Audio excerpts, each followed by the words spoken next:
Hey everybody, and welcome back to Kerbal Space Program RP-0. We're going to start off today's super Build-A-Sode in the spaceplane hangar because I have talked previously about wanting to find a more reusable system for bringing Kerbals and cargo to and from the surface of Mars to our orbital station, the Harmonia. And so I figured I'd try to start prototyping out some kind of space plane ferry thing. This initial prototype is just a drone. If we can prove a proof of concept both here on Earth and at Mars, then we'll move forward from there to crude variations of a similar vehicle. But so we've got a Mark II hull, probe core, a fuel section, and a very small cargo section. Like I said, this just has to be a proof of concept and nothing more. So our current engine selection is 6 AJ10, I think they're the 118Ks.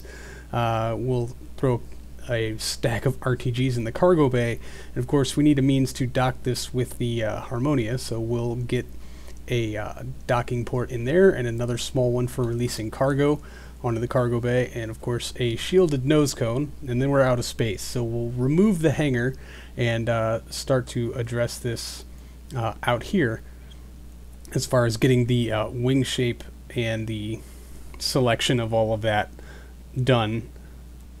Now, because this needs to be able to deposit cargo onto the surface, I can't go with my usual method of putting the wing surfaces completely underneath the body. They kind of have to either go above it or directly out the sides, or some variation thereof. So we're going to try right along the center line for this one, in hopes that we can find some means of stability and that the whole thing will survive reentry. Now, the displacement between this massive forward fuel tank and our wings means that we're going to need some canards up front. Also going to make sure that we have space for control surfaces back here. Yeah, it always tends to shuffle those things a little bit off, which has always bothered me. But we're going to get a separate aileron and elevator, and then shift the whole assembly forward just a little bit to kind of get more in line with that center mass, center lift thing. Now, of course, we do need some vertical stabilizers, and initially my plan here was to just kind of get the form and the factor, and then I'll worry about being able to stuff it into a fairing later, which is basically going to mean folding up those wings like Project Origami's wings, and maybe folding down the vertical stabilizers as well.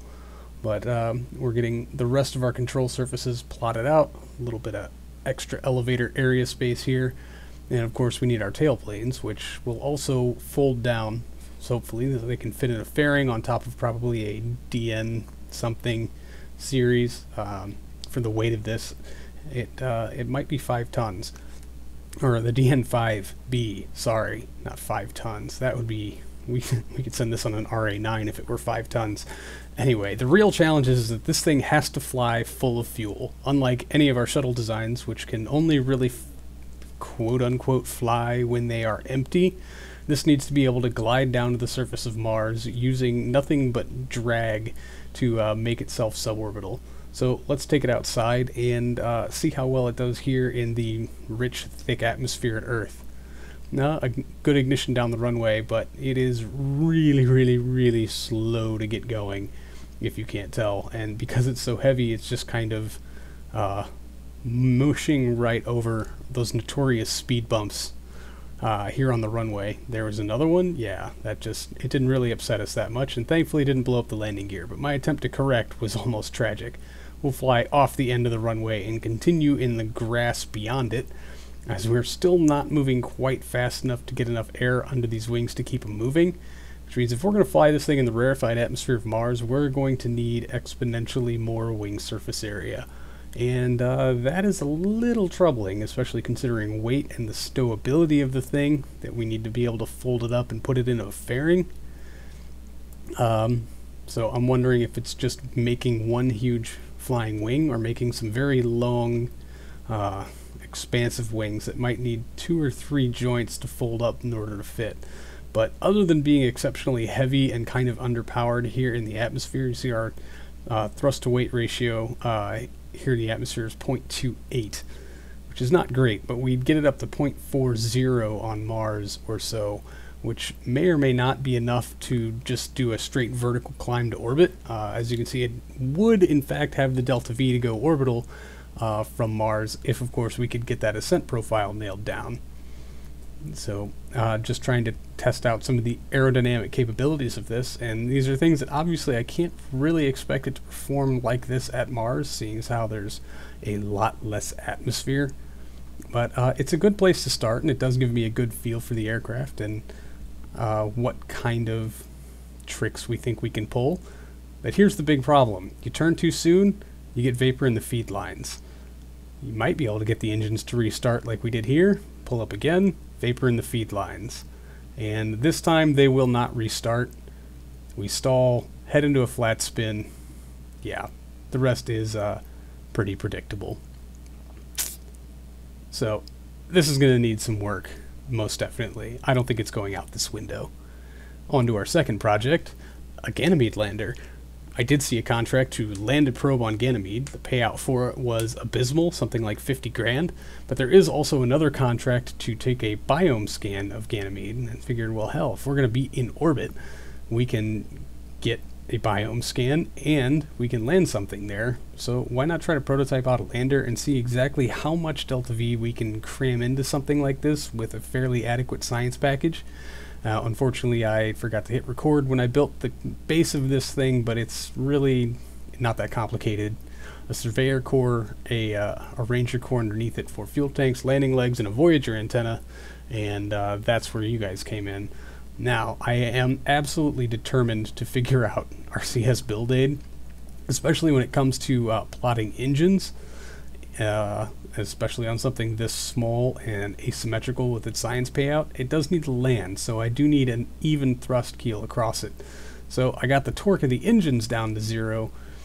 The big problem I was facing was RCS thruster placement, because I put the scientific equipment on first. I should have done that second, after I had all the other things on, but I guess that would be a uneven distribution of mass and would probably throw things off a bit. So there was a lot of moving things about and changing up thruster, not only type, but placement, and trying to figure out how exactly to get this dumb thing to behave itself, which ultimately led to a lot of changes. Figuring out asymmetrical thruster placement was not going to work, no matter how much I really wanted it to, because it looked pretty darn cool. And then promptly went back to something very similar to what I started with, which is just a bunch of small thruster ports pointed in various directions, and which ultimately led me to the decision to move the engines from the surveyor core down to the ranger core, which you'll see coming up here in just a little bit, for really convenience's sake. But right now we're getting all of our action groups plotted in. I forgot RTGs. That's what made me move the engines, is I had no place left to place the RTGs. So I've moved the engines to the bottom. I've got 2 RTG cores on here to help us out. And now we need to mate it to a transfer stage, which is also going to be its orbital insertion stage. We're going to build one of these from scratch. Basically, we're going to see how much delta V we can squeeze out of a single transplant system. And then we're going to put underneath it the largest rocket we have tested at our disposal, which is the DN5BX. So we'll get our stage painted. We'll get some thrusters on it. We've got AJ10. We've got 2 RCSs, or 2 RTGs, excuse me, 4 RCS ports. We're still not seeing quite as much delta V as I would like to get out of this. So basically we're going to have to put on a second Agena core to double our tonnage, which does not give us double the delta V available. Basically we're looking at about 5,600 or 5,600 or 5,161 meters per second of delta V out of that stage. So we might be plotting some gravity assists. Anyway, you might recognize this as the DN5BX. This is our improved version that just launched our crew to the orbit of the moon. We are actually going to extend out this HG3 upper stage, which means we need to expand its avionics. We're going to push for the full runtime on the HG3, which is about 10 minutes. Now, the upgrading of that means we need to do just a little touch-up work to the boosters. We still need to figure out a good fuel-life balance for those things and hope that we can burn off all of the excess fuel in each booster, considering they're using two different engine types that consume the same fuels at different rates. It's taking a little doing. But anyway, we're off the pad, good and clean. We basically need to see if we can put this HG3 upper stage into orbit, how much delta V it will have left, and if that is going to be enough to get us to Jupiter, which is what we're going to need to do, obviously, if we're going to land something on a moon there. So I've opened up the window for the very bottom tank of the booster segment, so I can see what the fuel consumption will look like down there when we're coming up on booster cutoff and separation. Leaning into our gravity turn, otherwise this launch is pretty textbook. You've seen these go up quite a lot recently, but this is a good opportunity for me to dial in things and try to get this launch system optimized as much as possible, especially if we can use that heavier upper stage for larger cargoes, which of course will mean improving the core section, which is not really a bad thing, but it did get me thinking, and we'll see more of that soon. Obviously not quite dialed in yet, but a little better than before. Boosters are off, fairing sep is clean, and that means it's just a nice, slow little ride to orbit on these 4 RS-25DEs, which I think I've got this flight plan pretty well nailed to the floor. I mean, if I do say so myself. I don't know. The minute I fly a different rocket, it's all going to go completely out the window. But that's just the nature of having to, or wanting to, fly everything by hand, I should say.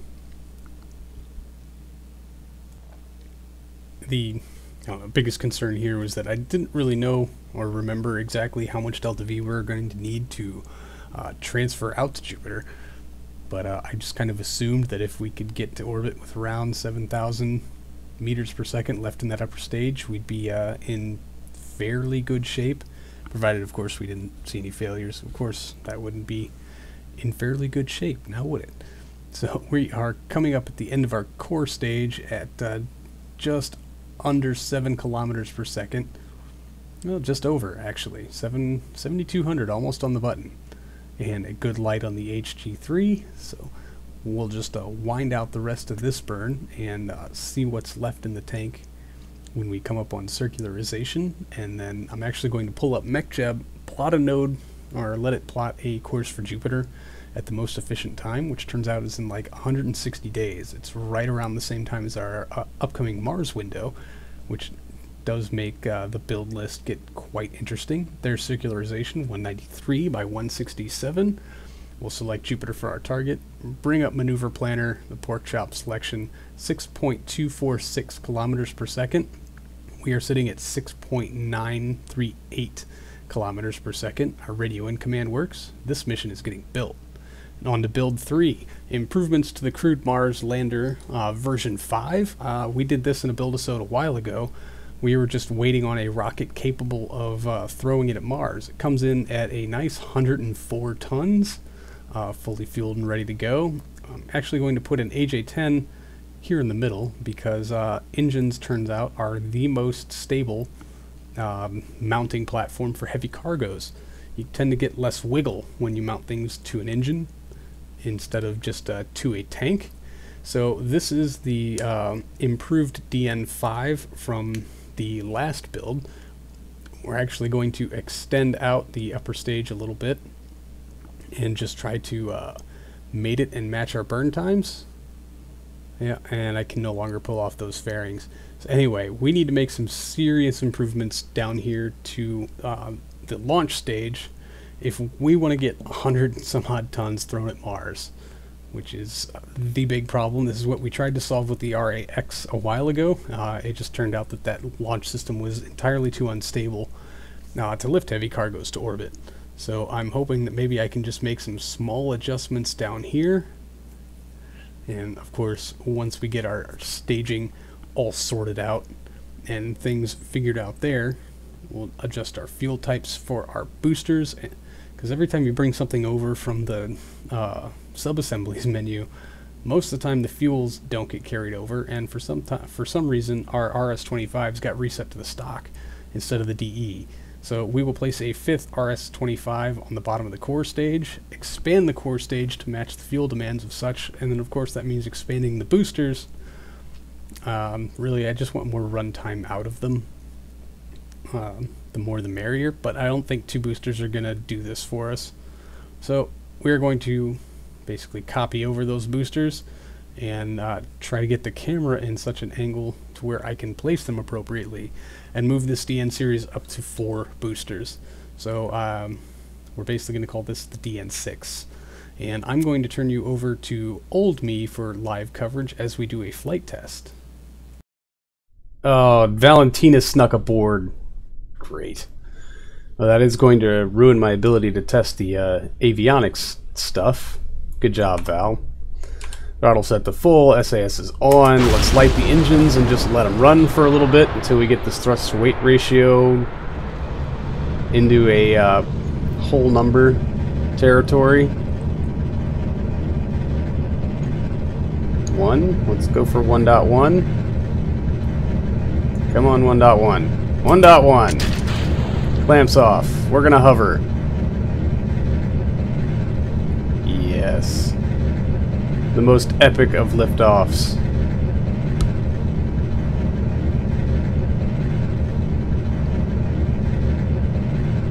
Well, hey, at least we're going skyward. What can I say? So we're gonna wait this out for a while. And for the slowly but surely, it does actually start to get moving. Now we're here in 4 times regular speed. I'm gonna bring up a fuel readout of the boosters so I can see that since it's 2 types of engines, it's gonna burn the ratio of kerosene and liquid oxygen a little differently, and I'm gonna try to nail that down and get rid of as much of that discrepancy in fueling as possible. But it wasn't too long. Maybe you've spotted what exactly is wrong with this flight plan already. Oh no, I'm angling the wrong way. Great. Yeah, I thought something looked weird.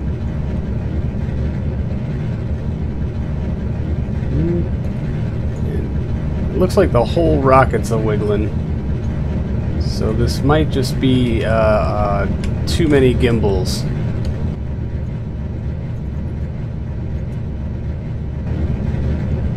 Try to limit some of those. Okay.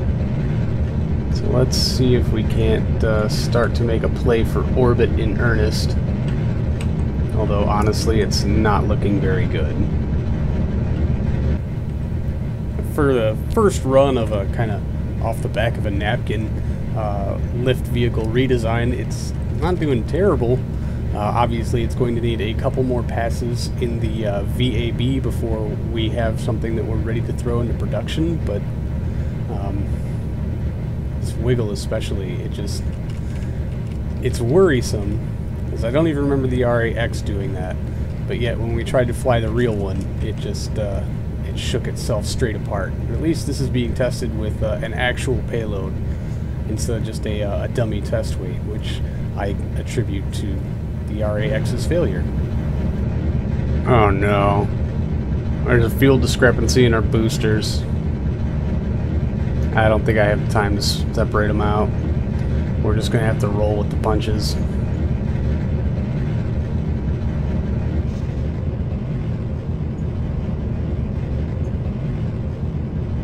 Still have a positive thrust to weight ratio, so no point in letting the fuel go to waste. Unfortunately. Yeah, it looks like just an imbalance. Yeah. They were in fact fueled differently. And an abundance of liquid oxygen for both sets. Boosters are off. We are enjoying a 1.6 TWR. Get fairings up. Please clear the booster. Excellent. And does not look like it's going to be enough to hit orbit. I could very well be wrong on that front, but we will see, I guess. We're going to go ahead and take it all the way to orbit and see what's left in the tank. I figure if we can get to orbit with 4,000 meters per second left in our upper stage, we should have enough to hit Mars. I mean, should. Possibly, maybe. A lot of maybes with this particular vehicle, and I've already got a list of about 6 different things that need fixing with this launch vehicle before we can go ahead and call it a production run. The most, I don't know, the big check mark left undone at this moment is it gonna work at all? And even with our thrust to weight ratio now reaching something a little bit more respectable, how much delta V is going to be left in that upper stage still remains to be seen. We're certainly going to hit orbit. We've got way more than enough just sheer brute force to accomplish that, but will we be able to push this 100 tons to Mars is the big one that's up in the air.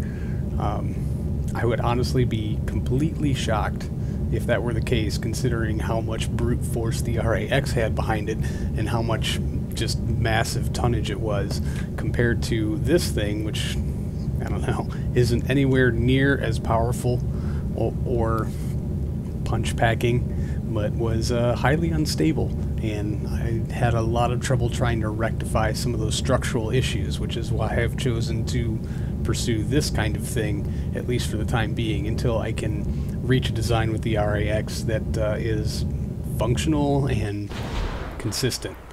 There goes our core stage separation and a light on the HG3. Now, I thought I had all the RCS fuel tanks locked, and apparently there's something behind the fairing on our Mars lander that is still unlocked, and so we're taking a little fuel from up there, but nothing extraordinary, I guess. One more thing to just check up on when we bring this back to the VAB before we put it into production or make it of production status.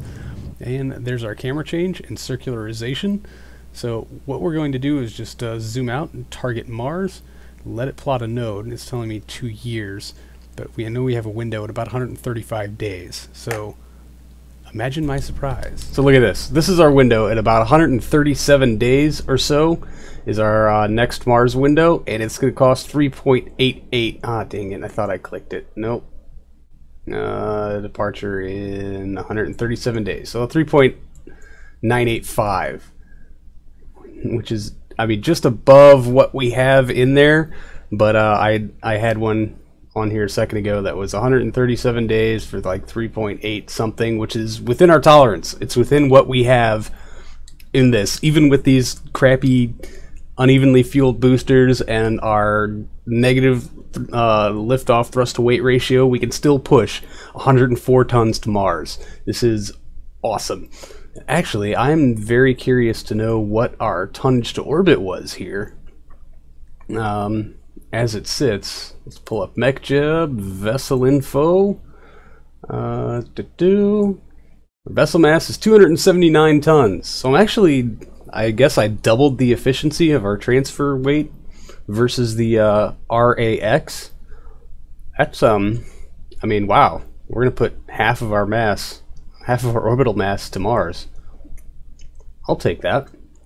I will definitely take that, especially considering I've not been able to solve a lot of the problems with the RAX. And so it's nice to have a viable alternative here, especially for doing longer crude duration things on the surface. So I'm going to go ahead and put some work in on these boosters, maybe try to improve them a little bit, but knowing that the rest of the system works pretty well, I'd say we're good to go, and we could expect to try to get one of these off the ground at our next Mars window about 137 days from now. So anyway, that's going to do it for this episode, everybody. Thank you so much for hanging out. I really do appreciate it, and I will see all of you in the next one. So until then, see you later.